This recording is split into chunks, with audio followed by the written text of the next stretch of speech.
All right, the Conclave is back. It's small, it's intimate, and it's just the two of us. Hi, Happy. Hi, Sabine. Still my first run of Veilguard as a Veil Jumper Warrior on Storyteller mode, and only got through a little past Act 1, but I already racked up 134 hours because I love exploring that much. How about you? How many runs did you do? So I am on 2.5. So I've rolled up a mage, a rogue, and a warrior. I've done Shadow Dragon, Veil Jumper, and Morn Watch. Yeah, I have 268 hours and 37 minutes. Do you remember how long it took you for your first run? About 98 hours. For full completion. Yep, for full completion. I got the secret ending and everything.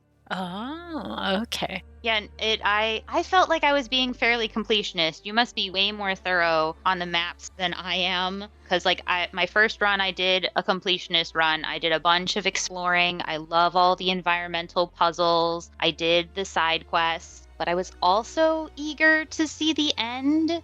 So I did accidentally miss some quests. Like companions will have the little timer over their head, and I didn't always accept the quest. Got it. And then I was too far because it was my first playthrough. I did not reload. I'm like, I'm going to live with the consequences of my choices.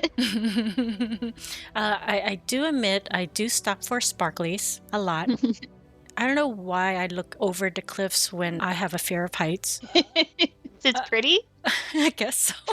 So pretty. But yeah, I do a lot of sightseeing, that's for sure. But I have been getting all those timed quests from my companions, so maybe that's it. Yeah. We have a lot to cover, so let's jump into discussion about Veilguard. We'll do our best not to spoil anything, but it's not guaranteed, especially when we may refer to the previous Dragon Age games. So folks who's watching this, you're warned. Let's begin with the review by talking about the scale of the world. We don't exactly know what design was originally planned for Veilguard in its first iteration, but what it ended up being after EA's reversal on multiplayer is a single-player game with a closed world, similar to Origins and Dragon Age 2, by which missions dictated what area would open up next. How did Veilguard world feel during your gameplay? How does that feel to you? Okay, first we have to say that I'm old. I played Baldur's Gate 1 in the 90s. In the 1900s. And they had, Bioware had 5 DVDs for that game because the maps were so big. This is a map of one road. And when you leave this road, you're in a different, location. So it would be like one island in the crossroads, but it is a distinct area on the map, as opposed to The Witcher 3, which is open world and has 2 continents. I feel really comfortable in this not open world, but explorable map. There's a lot to explore. Obviously, with your over 100 hours in Act 1, you're just exploring the map. That doesn't sound small, you're finding things to do and stuff to look at.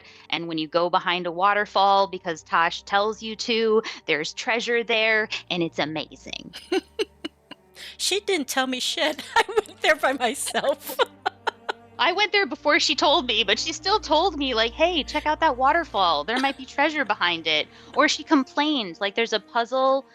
There's a codex entry, and it was explaining why spirits set up puzzles on the Ravane coast. And Tosh says puzzles are stupid. They should just hide treasure behind waterfalls.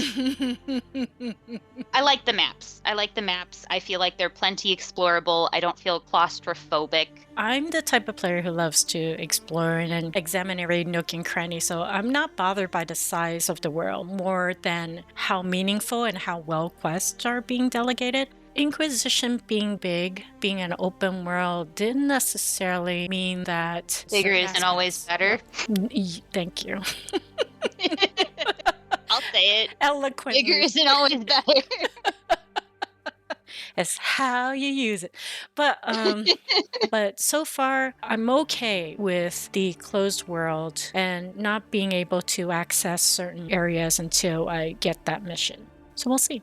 Let's go on to talk about one of the things that annoys a lot of people, the limited world states. It doesn't affect new players who haven't played the previous games before jumping into the series with Veilguard. But to input 3 key answers to what we did in Inquisition, this definitely seemed to affect a lot of returning players. What are your thoughts on this? Logically, you don't need the world states in order to play Veilguard. Emotionally, I am devastated that my 10 years of planning 7 different storylines will not be able to be implemented in anything except my own headcanon. Mm-hmm. But I recognize that that's an emotional response, and I'm still having a lot of fun with the game. You can do a lot of headcanoning with the 3 questions that you ask for Inquisition. Mm-hmm. And I don't know about you, but my Inquisitor was really influenced by my Hawk, who was influenced by my Warden. So I can follow the storyline from those 3 choices of who I romanced because of who my Inquisitor was, because you still get to pick your Inquisitor's race and class, because you get to build them in the character creator. Yeah, it doesn't matter for the big things. You don't capital N need it. But I want it because what if my Hawk romanced Isabella? And she shows up in game and what if I left my Hawk in the Fate? And nobody says anything.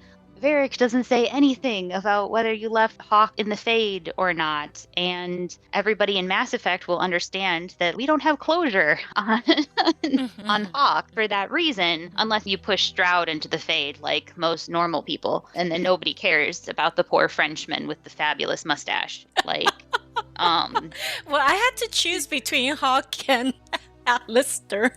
My sister, who was supposed to be here for this discussion, Alistair was her best friend in Origin. Oh.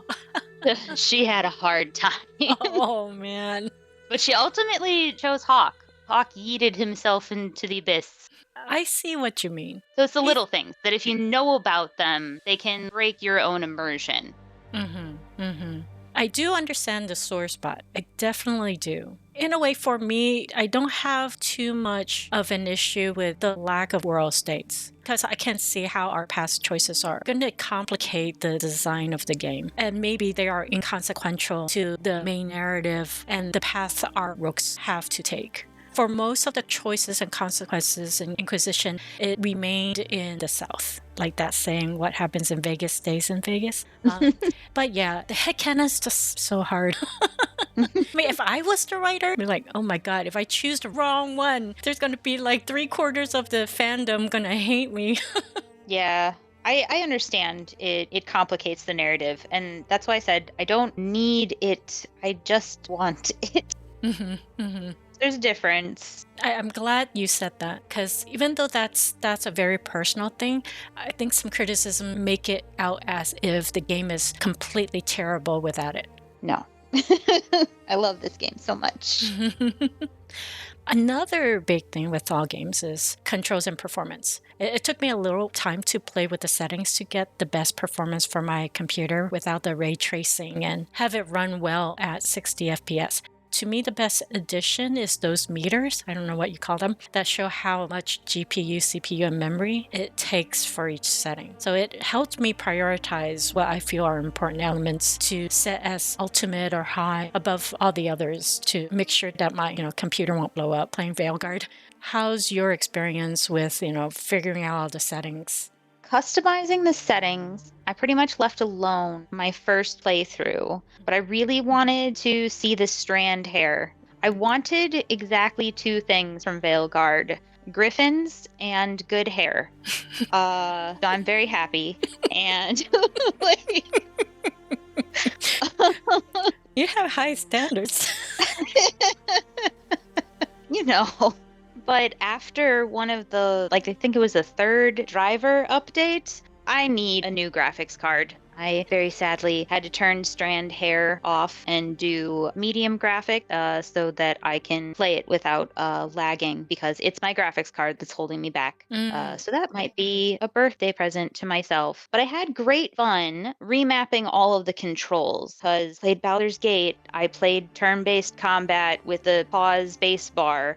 And I am not fast, but on easy mode, I'm getting like the button combos for an archer rogue. I remapped the keys because I didn't use block. I was only dodge rolling, so I wanted that on a different button, and getting my ultimate, or like there's quick keys instead of like going into the radial menu to assign Davrin to use taunt. Like you can quick key that so that you don't have to go into a radial menu. That's nice. I never play God of War. I never play games that will kick my ass the moment I enter the door. So combat to me between Veilguard and Inquisition is definitely very, very different. And I see how Inquisition and Veilguard are action-oriented. Maybe more so with Veilguard because, you know, it's the story, right? The blight is on the surface more than ever. So yeah, we definitely have a lot more dark spawns and a lot more other blighted creatures coming at us. But people complain about, I think, maybe the targeting system. And for me, playing real time is literally switching between my characters without any targeting system. But in Veilguard, I realized I really needed it. Any feelings about the combat system? I think fighting is more fun in Veilguard than in Inquisition. I play on cupcake mode. You know, I play on super easy without the no die, so there's some skin in the game. I finally played Inquisition on Nightmare, and it made the game so slow. Just walking across the hinterlands, and why are there so many bears? Why are these bears so hungry? I don't have time for you. I just want to get to my quest. Versus, like, there's still random encounters in Veilguard, especially if you walk through the crossroads to your destination, but you can fast travel and skip a lot of the, you know, I don't randomly get attacked by bears. Trash. Yeah. Yeah, Inquisition got kind of repetitive as far as gameplay went. Yeah, I have to agree. And I'm cupcake with icing on top. So I cannot die. Fair enough. No judgment from this corner. Definitely took me some time to just get used to it. I have to point out the playthroughs that I did that you'll laugh your ass off because you're going to say, man... I haven't watched your playthroughs yet. I have them saved in my YouTube watch later. Hopefully by then I'll be better at my combat, but you're gonna like... I'll just randomly message you, you know, like, I know this was 20 months ago, but you're build. Yeah, I hope you don't... Facepalm. No, you're fine. I'm not gonna judge anybody for playing this game, especially you're on your first playthrough. Any new players, check out the Bioware website because they have videos illustrating the whole entire skill tree. There's tons of YouTube videos where people talk about min-maxing for the type of character you want to play. The biggest plus is being able to refund all of your points to whenever you want. The TLDR is I love that I can reassign all of my skills at any time during the game without paying any gold. You know what? When I refund all my points to go in a different direction with my warrior, I'm like, this is cool. Yeah, it's so nice. And you can do that with your companions too. I love the skill trees. I like them a lot better my second time because they are a little bit intimidating. We were more linear in Inquisition and very much more linear in skills in Origins. Comparison, if people played Final Fantasy X and like that skill tree, you'll like this skill tree. It is good and allows for a lot of customization for how you want to play. If you don't like shooting arrows, like I thought I wouldn't, so you can hop right around them. There's plenty of points to play with, especially if you're doing the exploration, because there's extra skill points living out there. Yeah, the specializations are really cool. You need to learn what an ultimate is, because your specialization gives you a new ultimate. Yes, I finally learned that. I have a different problem. I have a choice paralysis problem. But now that I know how much I love shield throw, I kind of gravitate toward that, but also put a little bit on sword because I am up front. 100%. Yeah. I tried going all archery and I had to rebuild because stuff closes on you. So I need some upfront survivability. Mhm. So I am a little bit more balanced, but it's like 60% arrows, 40% stabbing kind of a build. Get off of me! Stab, stab, stab. Run. Dodge. Yes. My sister also really likes sword and board characters, so she's done 3.5 playthroughs now, and I think all of them have been warriors. Like, I wish she was here to talk about her different builds for how she's keeping it fresh, or if she just found a build she's really liked, because the story is what's different, not the playstyle. Yeah, yeah. I like me a balanced party, so I want a warrior, a rogue, and a mage. You can spread out your damage throughout your team. Like Nev, obviously, is an ice mage, so you can basically give her skills so that she freezes enemies more often, so that your warrior can smash them with the shield, and it's super satisfying, just like Iron Bull says to Vivian in Inquisition. I do like that. Because I am a sword and board warrior. I don't like the two-handed thing. It just feels too slow for me. I've been sword and boarding all the way through, and when I have Nev with me, I'm like, yeah, ice that baby. If you do have, let's say, a build with a two-handed warrior, those tend to have less defense because they don't have a shield. You can make Nev into a buffing mage. Like her, I think they just call it time slow, so that you can attack your enemies faster. Yes. Or Nev and Balara and Emmerich can all heal so that you can focus on doing damage rather than having your companions output damage or do combos. Mm-hmm. Or there's all kinds of synergies if you're really into the stagger mechanic. So you can set yourself up to like have your companions do all kinds of stagger so it stacks really quickly and you can get off finishing moves, and all of the armor from the Lords of Fortune helps you do that. All right. There's lots of builds. It's fun. I've learned it. I feel good about this character creator in Veilguard. I feel like there's a great amount of improvement, even though adjustments to the body is limited. For me, it's fine. Everybody loves the hair, so do I. You know what? You're right. The hair cards are from FIFA, but it's also from Madden NFL. Oh, okay. So it's pretty smart that they used assets that EA already owns to save them time. Yeah. And it looks good. So why not? Yeah.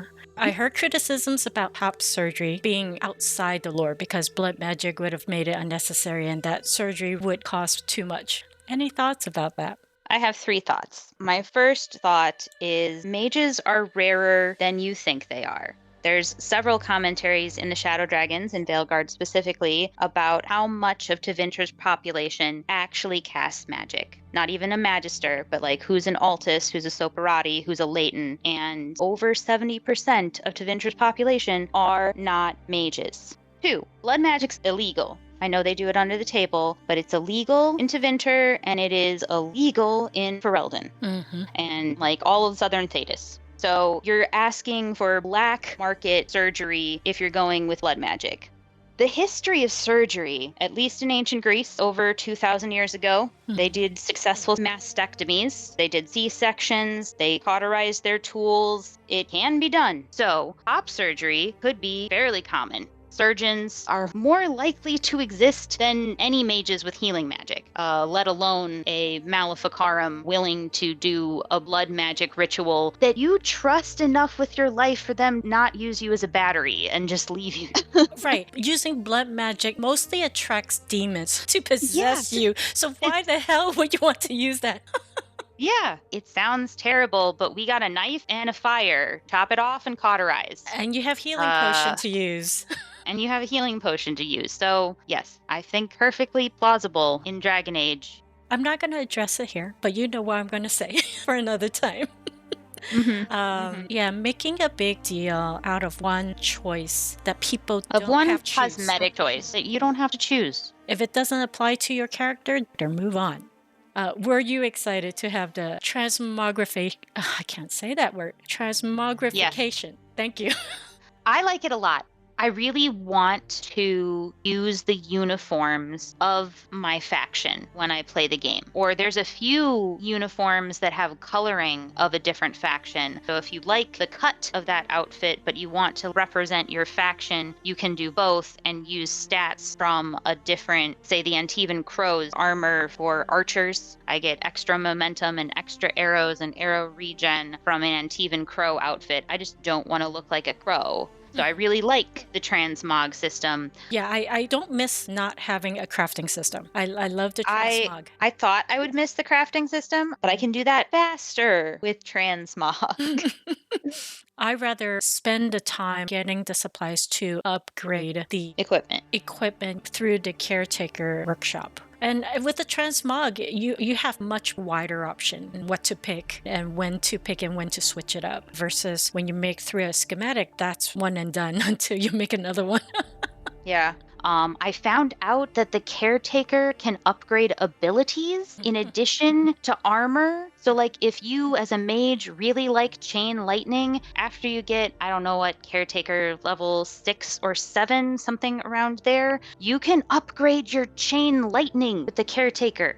I think I just reached 6. Check and see if you can upgrade your abilities, because that unlocks at some point, and I definitely didn't know that my first playthrough. It would have made some boss fights easier, I'm just saying. Yeah, I like the upgrade system. I like that it's a reward for exploring or doing storyline missions, because I know we were kind of talking about chests being everywhere, but some of them are at the end of dungeons that unlock when you get a side quest. So it feels rewarding to like get it. When we think about what makes films and video games great, visual design and quality are usually what comes up first as being important, but sound accounts for 50% of the overall experience. What's your take on the sound design and music? I notice the battle music. The battle music is very exciting. It's enhancing but unobtrusive is the best way to describe the music for me. There are parts of the game that don't have music, that you're allowed to like hear the ambient noises of the environment. And there are other places that do have music, but it's very in the background. Like if you're not paying attention to it specifically, you would notice its absence, but its presence is background enough that it's just part of the whole scene. I always turn down the music a bit. Sometimes it gets way too loud, and I rather hear the ambient noise and the dialogue. That's most important to me. Even in Inquisition, I do that. In all my games, I do that. But even at that low setting, I remember the music better in Inquisition. I listened to the Veilguard soundtrack by itself. It's absolutely beautiful. But I couldn't seem to connect when it is being played in the game. I can't remember which piece of the music goes with which scene or person. When I hear one from Trevor Morris, I can immediately picture which location I've seen in Inquisition or the DLCs that score came from. So it's quite a contrast. How many hours do you have in Inquisition? I don't know, I need to look it up. I played Inquisition 3 times. Okay, because I have over 1,000 hours in Inquisition. And, you know, you can become pretty familiar with things in that amount of time versus the first time that you hear a piece when you're playing through a new game. That could be true. That's just my devil's advocate. Like, you might be totally right, and it's not as sticky in the memory. Yeah, I think the point is how sticky it is, right? Because sometimes you could hear a piece of music, a theme music, you're like, oh yeah, I can feel everything about it because it draws up the same feeling from the scene. So yeah, it is how sticky it is. So when my second run comes around, I'll turn up the music a lot more and see how that goes. I do love some of the tavern music from Inquisition being incorporated into Veilguard.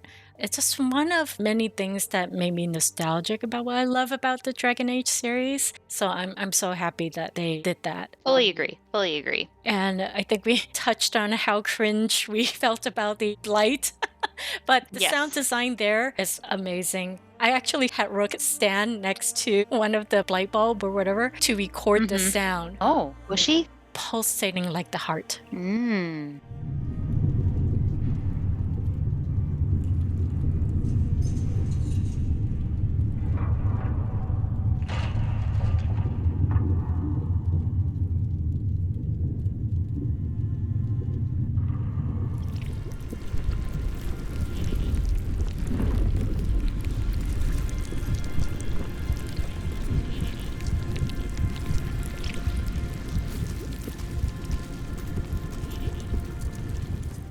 With sound design, I think it was very well done, like you said. At times it makes me cringe, and at times it really made me want to stand there longer to just absorb the environment. Of course, maybe I should go out and touch grass a bit more, but at least the sound is provoking that. We had our discussion about the art design that we saw in the pre-launch trailers. And what I didn't say at the time that I learned more about is that Veilguard was built on Anthem's code base. And when I watched the documentary on Anthem, that was when I recognized where Veilguard's art style came from. There's some inspiration. The devs had to tweak major aspects of Anthem to fit Veilguard. And the art style is one of them, right? It's such a different game.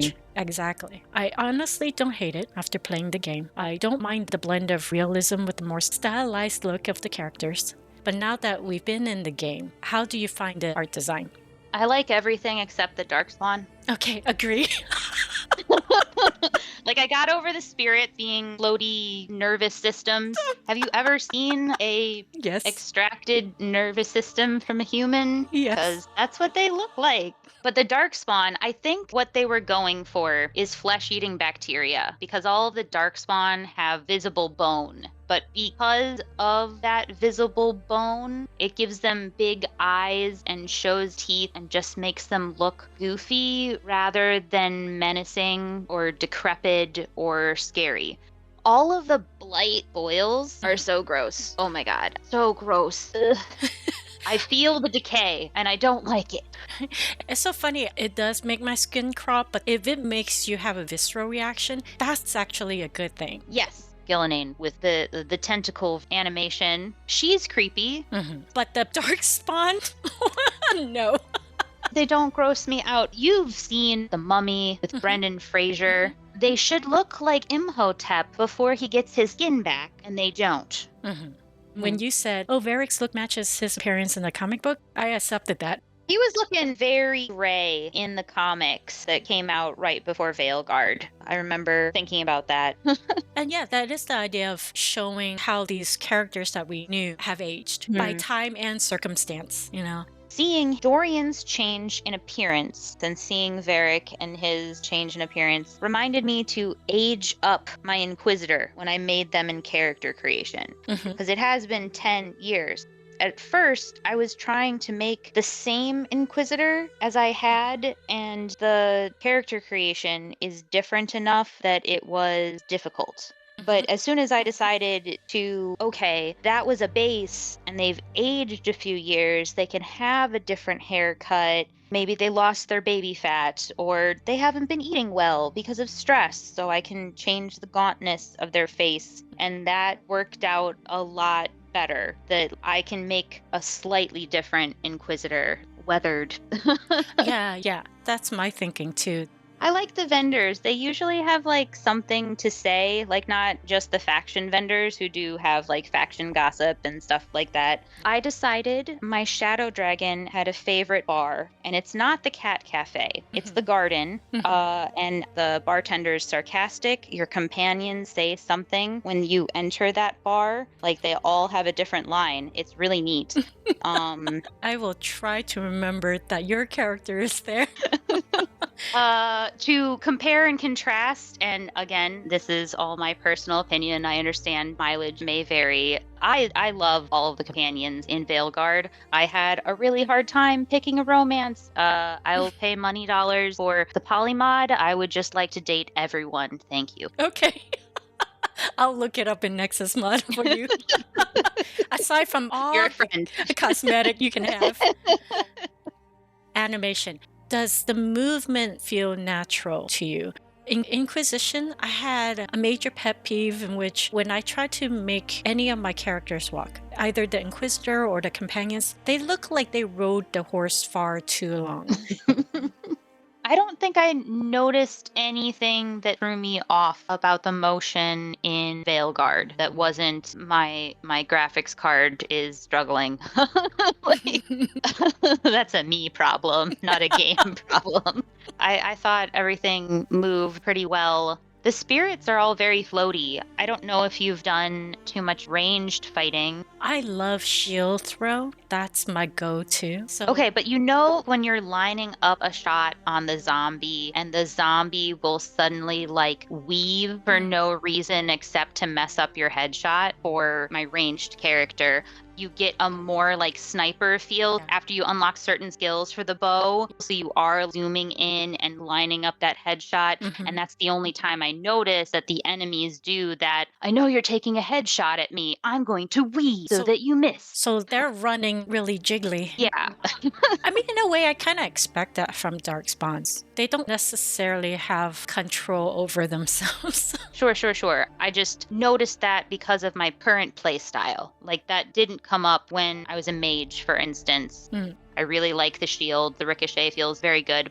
But you don't aim for a headshot with the shield. You just kind of throw it and hope it hits them. I guess we could try to aim for the head. If people who like first-person shooters or like Resident Evil, I think they might really like playing with the bow, for example, because you really have to aim and time it because they're not going to make it easy on you. And that's a 0.4 animation because you have to program in that head swivel just for people who are using the bow. Like, good job, guys. Yeah, I loved it. The flow is much more natural, the walk, the run. I love watching them slide. The sliding is fun. The sliding was fun. It scares the shit out of me sometimes. Am I going to fall off the cliff after I'm sliding? Well, that's a you and heights thing. Yeah, that's true. Talking about operator problem, I'm horrible at platforming. Again, it's me. Nothing to do with the game.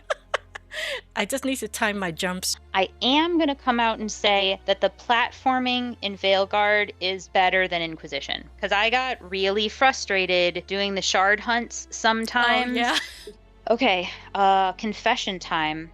My first playthrough, I forgot that you could sprint. And you do have a different jump radius when you're a dwarf. I have compared and contrasted that now. It is easier to jump when you are taller. Thank you for coming to this TED Talk. Then I will not play a dwarf because I just suck at platforming. Better off if I remembered there was a stupid sprint button for some of those jumps. Okay, we're going into environment design and storytelling. From the reviews I heard, there are hardly any disagreements about how beautiful the environment is in Veilguard.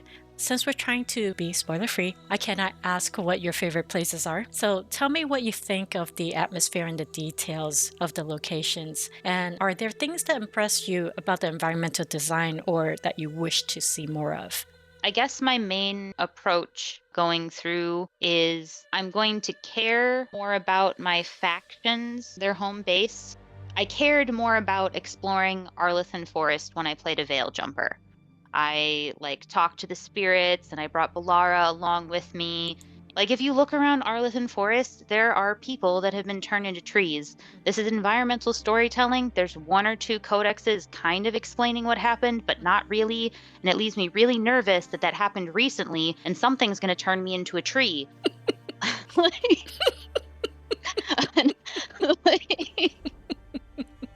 if you don't look too hard, all of the limbs look like tree limbs. It's amazing. But if you look, yeah, that's good environmental design. The environments feel very localized. So when I'm in Ravane, I can tell immediately I'm in Ravane.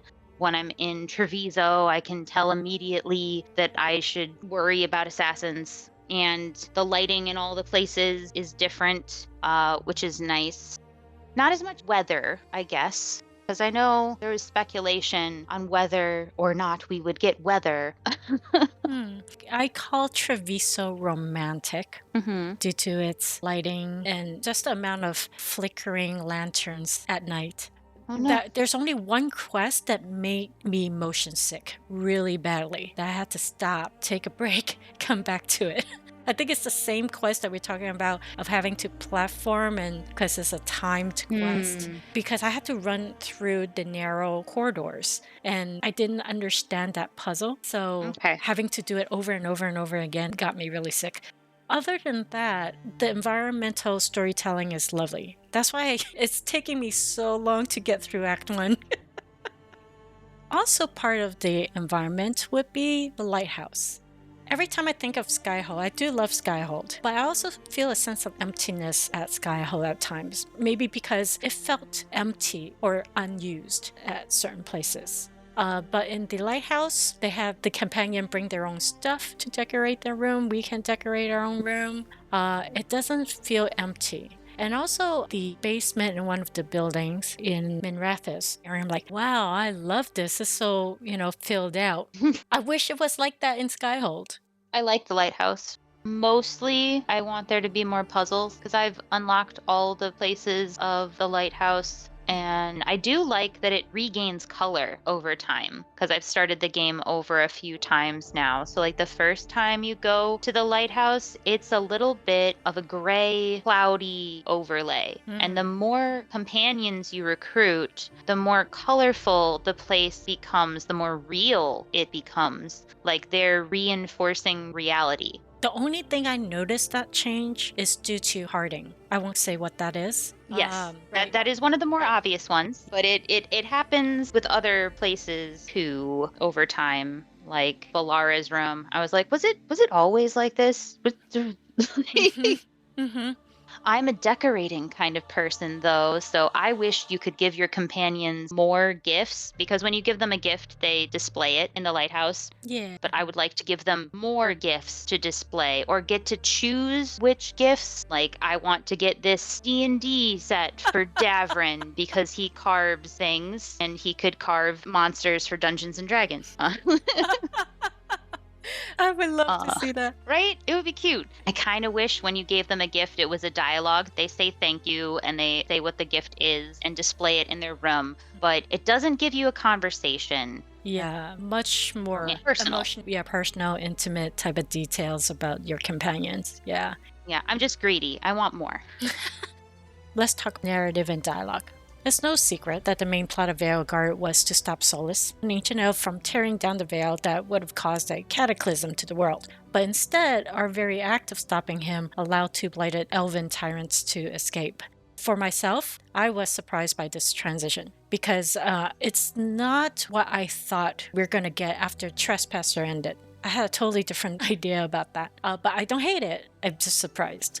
Now that you played through the game a couple of times, how did you find the main narrative? Is it lore breaking or did it totally took you out of... No, I don't think it's lore breaking. Before Veilguard came out, I was 50-50 on whether or not Solus would succeed. They could have done a soft reboot if they let the veil come down. The clues that it was all about elves were there, but I don't think I necessarily thought that Elgernon and Gillenane would be our big bads. Compensation for Corythia's underwhelming performance. Yeah, they are more present, especially if you don't fast travel everywhere and you do walk through the crossroads because there's an eavesdropping mechanic. Mm-hmm. Yeah, the first time I encountered, like, what? Who the hell is talking to me? That keeps the big bads a little bit more involved in the narrative, a little bit consistently, like you're reminded that they're active in the world and doing things. They just don't care about you. Thank God. I feel the disdain, but it has also saved my life. I thought we were going to do a double blight with two archdemons. So instead of two archdemons, we have two ancient elven gods. Everything is a little bit different than I expected it to be. And having played through it 2.5 times now, it makes sense. I see where the setup for a lot of it is. So it's not lore breaking to me. Now, here's one thing I hear a lot. So despite Bioware devs telling the fans at pre-launch interviews that Veilguard isn't like Dragon Age Origins, I feel that some of the criticisms are based on not getting the Origins vibe.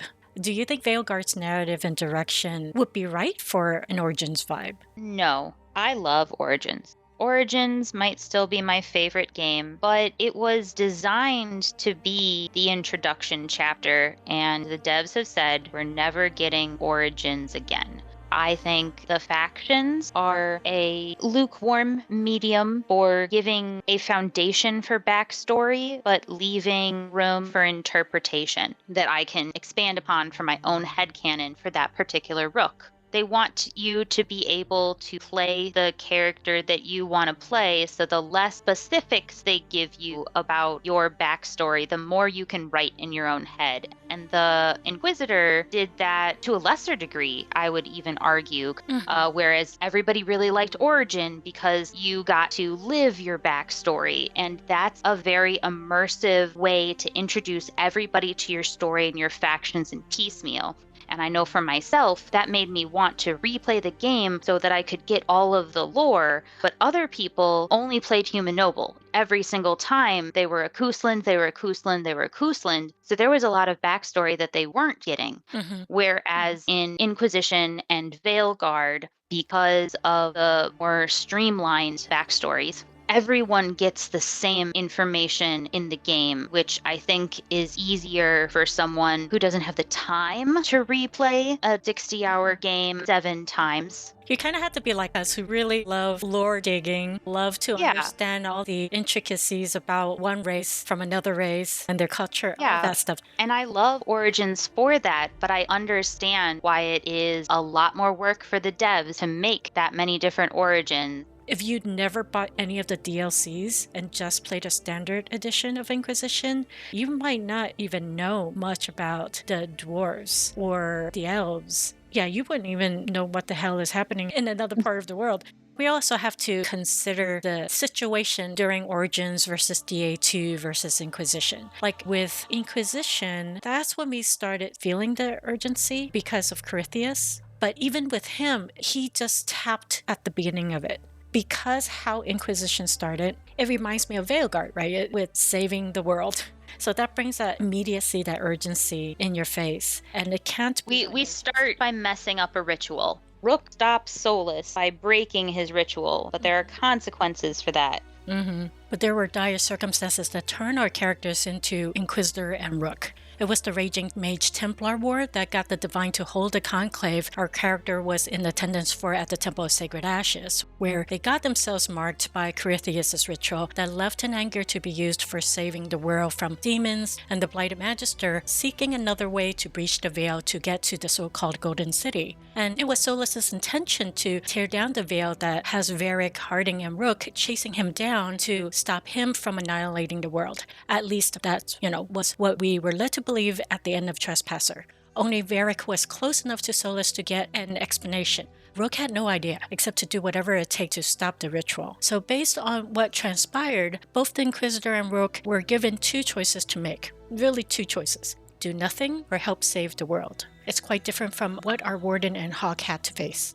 I haven't played Inquisition for a while. I remember that getting a horse is somewhat meaningful because that's your optional mode of travel, right? So they made a fun quest in getting the horse. But all other stuff feel like fetch quests. Yeah. I mean, I remember they did have some story side quests in Inquisition, but to your point, it was a very large game, so I feel like they were few and far between. So it's easy to lose them in the shuffle or never find them in the first place if you're not looking for them.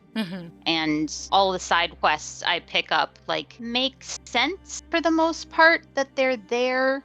Trying to think of some early side quests, like companion walking quests, let's call them, where you basically get a tutorial on your companion's special ability that you can use with the dagger.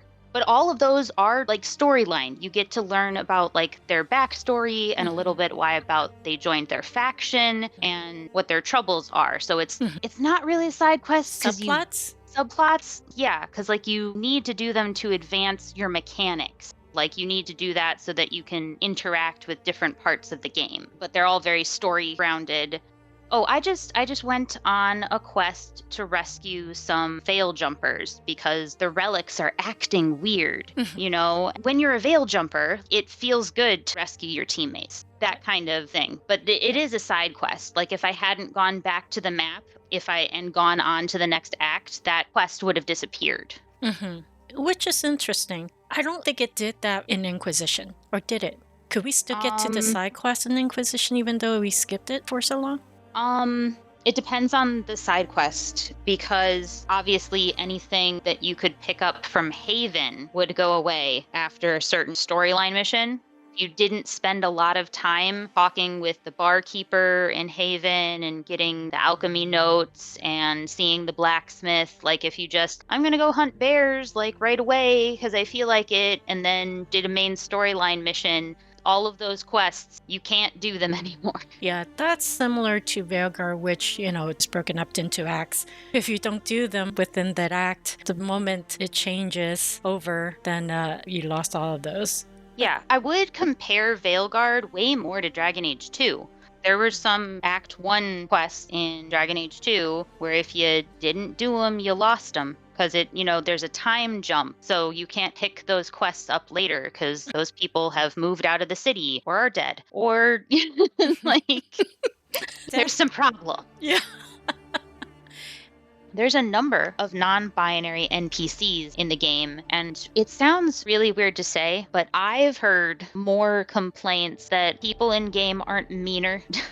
They don't misgender you, and the NPCs that are non-binary are never misgendered for insults or anything else. And I'm gonna eat the wholesome cake and say I don't care. I don't want to have this fight in my game. Yeah, honestly, even in Inquisition, when I was playing a Trevelyan human noble, I only got one note that calls my Inquisitor out as a rich kid trying to play hero. That's it. Yeah. You don't really get that ism. That is not the highlight. That only gives more backstory. I don't know, in Origins, as a city elf, you encounter casual isms from NPCs as an elf. A little bit more than if you're Dalish, which I thought was fascinating. They handled it well in Origins because I feel like it was educational if you personally had never experienced that kind of casual slander in real life. But I also don't know that it made my experience more enjoyable to encounter that in the game. I notice its absence. I don't know if I miss it, Veilguard. I do understand that the focus of Veilguard isn't on the isms. We have elven gods. We got the damn blight. There's bigger fish to fry. Right. I mean, if I run by and someone called me something, I wouldn't care. It's like, you see all those dark spawns? You see the elven god coming down? Yeah, whatever. Dialogue, choices, and consequences. I think the choices and consequences in Veilguard are much more personal than the choices and consequences of Inquisition. Because in Inquisition, you're deciding the ruler of Orlais and ending the Mage Templar War and all of these big ramifications, where in Veilguard, you get to help somebody make life-altering decisions about their own life because they trust your advice and you're being supportive of one action or another. So it is a very consequential choice on a personal level.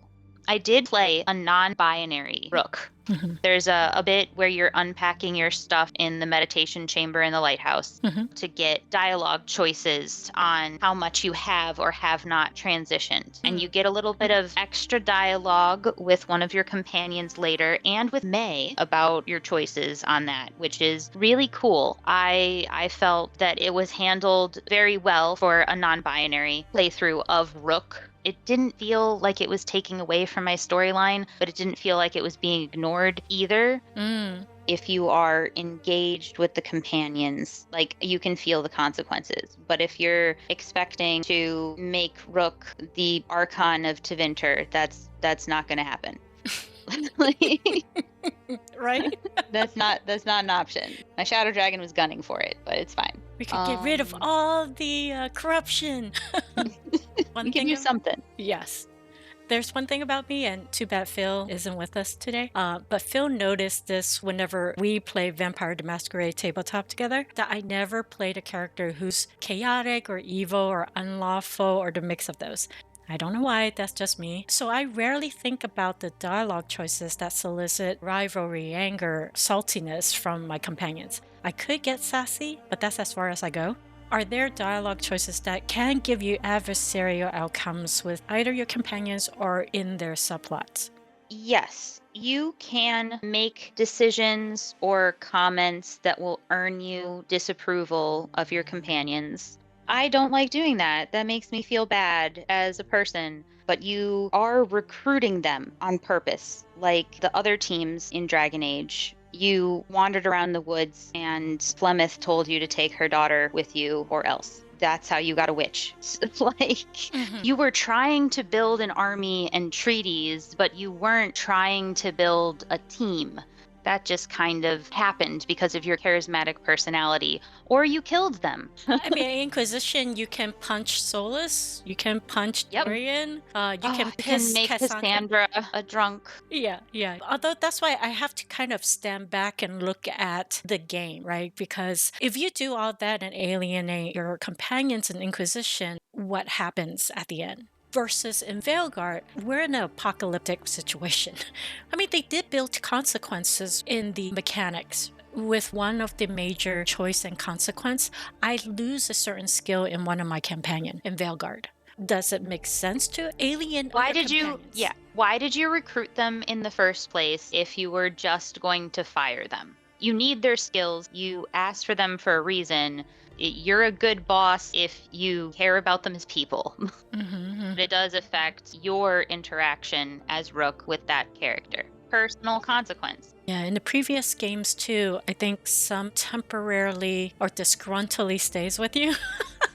And others might permanently leave. But again, it's just, the urgency of it's a totally different scenario, I feel, with those past games.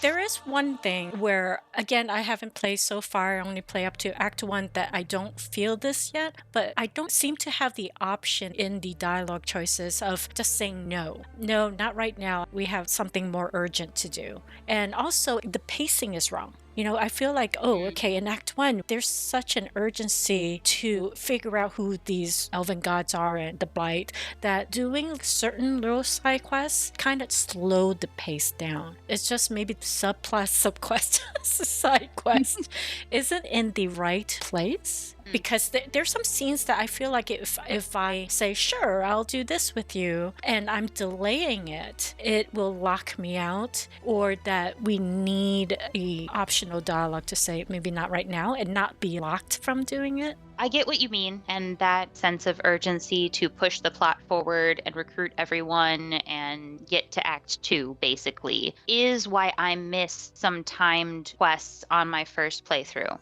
On my second playthrough, I discovered you can accept a quest and then do a bunch of storyline missions, and as long as you accepted it in Act 1, it'll carry over to Act 2 and you can pick up like, hey, I got really busy, but now we can go for that walk. Okay, I will try that next run. I know we're running out of time, so lastly, to the new players out there, because I saw someone asked in Dragon Age group if Veilguard is new player friendly. What would you tell them? As a diehard lore person, I would tell them to play Origins and go through the games in order. But they give you enough information to get through all the locations and know who you have to interact with as Rook in order to play this game. But it is very playable for new characters, and I don't think they'll be confused, but they might be curious about some things. Yes, absolutely read all the codex, every one of them, because they definitely want the new players to be immersed and understand some of the cultures and history. But I also want to add to what Happy said is to start with super easy mode, which is, I think, a storyteller mode, the super easy one. Oops, I don't know if you can hear my cat. He's the timekeeper. Well, thank you so much. I'm so happy that you can join me on this review. But we'll be back to talk more about Veilguard or anything else. Yeah, it was great talking to you. Thank you everyone for listening in to Happy and I giving our commentary on Dragon Age the Veilguard. Hope to see you next time.